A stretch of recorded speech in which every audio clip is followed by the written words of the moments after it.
तो अगर आप भी 2026 के एग्ज़ाम में मैट्रिक की एग्ज़ाम में अगर आप शामिल होने जा रहे हैं तो ये वीडियो ज़रूर से देख लीजिएगा। ये 25 क्वेश्चन मैंने लाया है जो बहुत ही इम्पोर्टेंट क्वेश्चन है साइंस के लिए, जो आपको 2026 के एग्ज़ाम हॉल में देखने के लिए मिलेगा।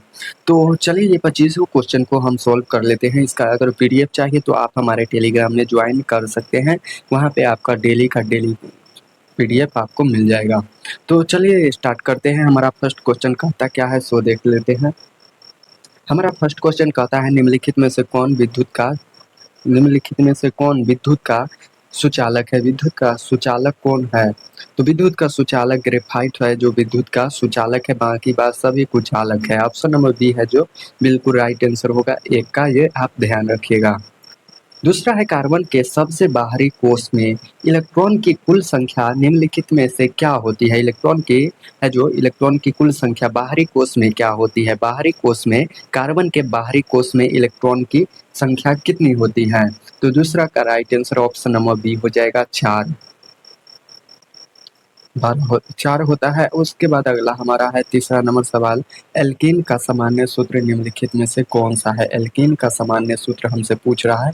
एल्कीन का सामान्य सूत्र, तो एल्कीन का सामान्य सूत्र CnH2n होगा। ऑप्शन नंबर सी है जो बिल्कुल राइट आंसर होगा। और उसके बाद ये सूत्र है एल्केन का सूत्र होता है CnH2n+2 होता है। उसके बाद ये हमारा है जो एल्काइन का सूत्र है एल्काइन। तो ये भी आप याद रखिएगा। ये तीनों क्वेश्चन बहुत ही इंपॉर्टेंट क्वेश्चन है, तो तीनों आपको याद रखना है। उसके बाद चौथा है समान आणविकरण सूत्र लेकिन विभिन्न संरचनाओं वाले यौगिक निम्नलिखित में से क्या कहलाते हैं। तो 4 का जो राइट आंसर हमारा होगा वो है ऑप्शन नंबर ए संरचनात्मक समन्वय। Option number A right answer होगा, याद रखिएगा। पांचवा है मेंडलीफ के आवर्त सारणी के नियम के अनुसार तत्वों के गुणधर्म निम्नलिखित में से किसके आवर्त फलन होते हैं। तो किसके आवर्त फलन होते हैं, तो ये परमाणु आकार के होते हैं। ऑप्शन नंबर सी है जो बिल्कुल राइट होगा। किसके आकार का, तो परमाणु के आकार का होते हैं। ऑप्शन नंबर सी बिल्कुल राइट आंसर होगा।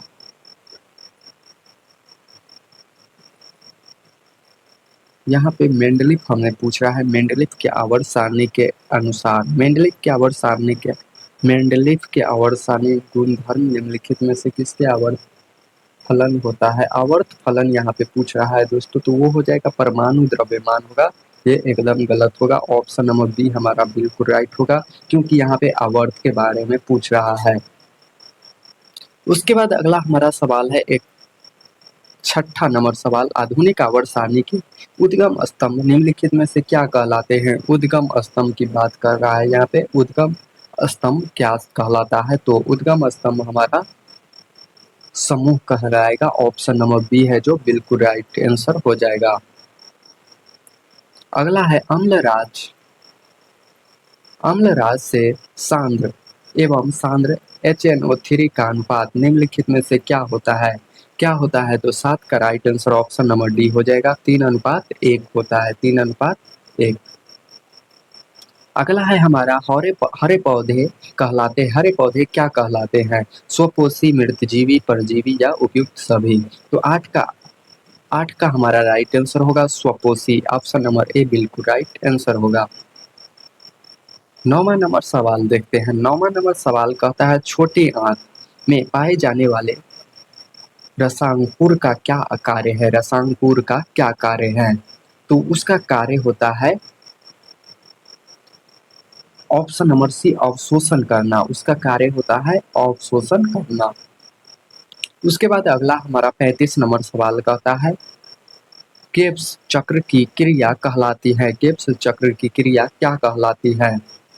तो 10 का right answer option number A होगा, कोशिका द्रव्य कहलाता है। ऑप्शन नंबर ए बिल्कुल राइट आंसर।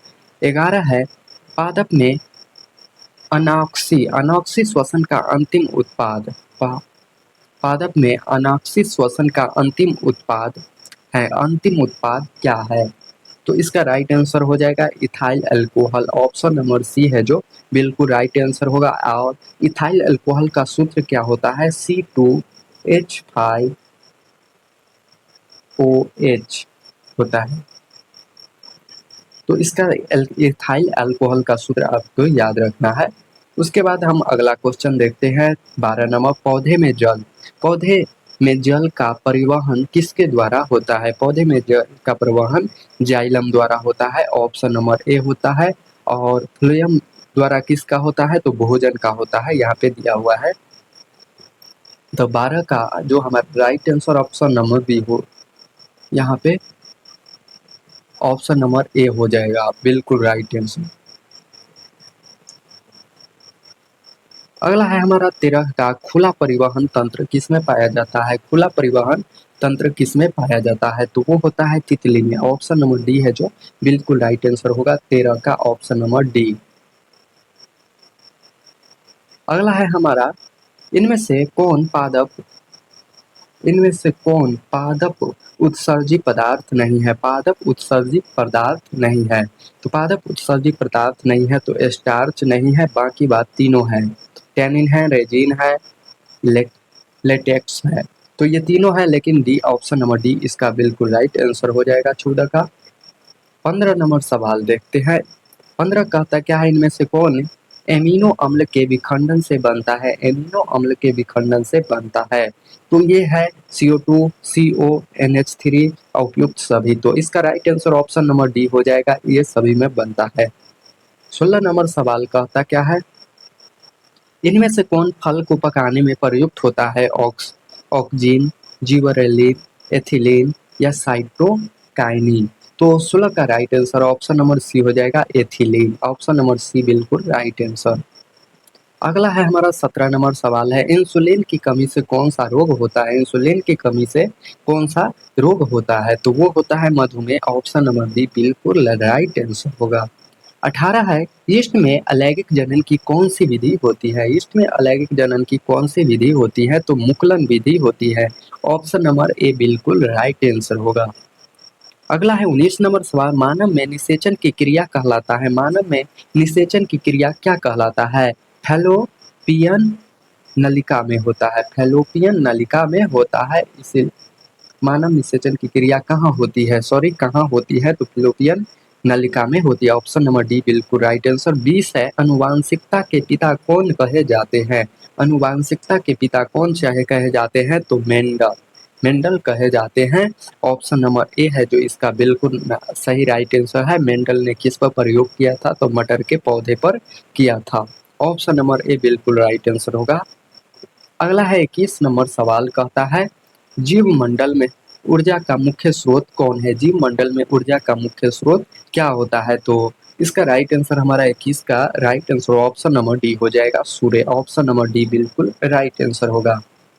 उसके बाद 48 नहीं 22 नंबर सवाल, जातियों की उत्पत्ति नामक पुस्तक किसने लिखी थी? जातियों की उत्पत्ति नामक पुस्तक किसने लिखी थी? तो इसका राइट आंसर ऑप्शन नंबर 22 का right answer option number b हो जाएगा, डार्विन ने, ऑप्शन नंबर बी बिल्कुल राइट आंसर होगा। अगला हमारा है 23 नंबर, किस दर्पण की फोकस दूरी ऋणात्मक होती है? किस दर्पण की फोकस दूरी है जो ऋणात्मक होती है? तो अवतल दर्पण की फोकस दूरी ऋणात्मक होती है और उत्तल की प्लस होती है, धनात्मक होती है। उसके बाद हमारा 24 नंबर सवाल कहता है, दर्पण की फोकस दूरी एफ और वक्रता त्रिज्या आर में क्या संबंध है? आर में क्या संबंध होता है? तो ये होगा एफ बराबर आर बटे 2, ऑप्शन नंबर बी है जो बिल्कुल राइट होगा, क्योंकि एफ बराबर आर बटे 2, एफ बराबर आर बटे 2, तो एफ बराबर 2t 2r होगा, सॉरी,